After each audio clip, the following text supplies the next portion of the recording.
ती सरभोवती आसात झाडां आनी आंतयारां आनी नुस्त्याचो वावर करून तुवें नुस्तीं आमकां दिल्यात. ह्या सगळ्या व्हड्यांचेर आनी तातूंत भोंवतल्यांचेर आनी वावर करतल्यांचेर तुजे पदवेदार भावनेच्यो आशिर्वाद घाल. तुज्या पोडव्याक स्वर्गांत पाठय आनी ह्या व्हड्यांचेर आनी तातूंत भोंवतल्यांक वादोड मोदोडांतली सदांच दिवार आनी सगळ्या विघ्नांतली आनी वायटांतली तांकां पयस कर. ती सालामती आपलो वावर करून परतून ह्या दोग्यार ती पावूंक आनी हे परी आपलो धंदो करून देवाची चाकरी करूंक ती शिकूं.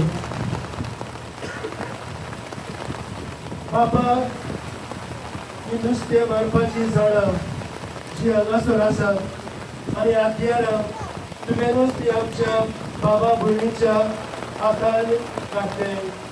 ही झाडां वापरून ताणें दर्यांतले नुस्तें मारून आनी असो आपलो आनी आपल्या कुटुंबाचो दिसपट्टो गिरास रुजू करूंक तूं तांचेर नदर घाल आनी सदांच तूं तांकां पाव. तशेंच तांच्या धंद्याचेर तुजी कुर्बेची नदर घाल म्हूण आमी मागता. ते आमी मागता तुज्या पुता जेजूचे नांवान. सर्वेस्वर तुमचे सगळे आसूं.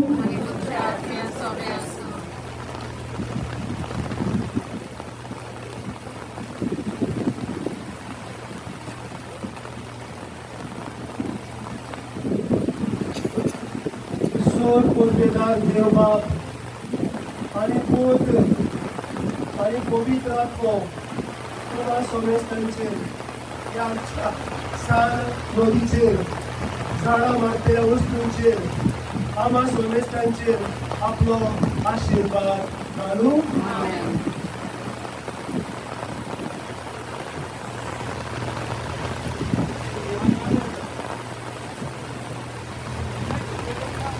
आमी शेवटाक गायन करतल्यो आनी तेन्ना आमी आमचे रान पडटली. देवाचेर आशिर्वाद घालूं आपल्या मोगान आमकां सांबाळूं. आमचेर आपले मुखार म्हणपाचो संतोषानी शांती आमकां दिवं. देवाचेर आशिर्वाद घालूं आपल्या मोगान आमकां सांबाळूं. आमचेर आपले मुखार म्हणपाचो संतोषानी शांती आमकां दिवं. संतोषानी शांती आमकां दिवं.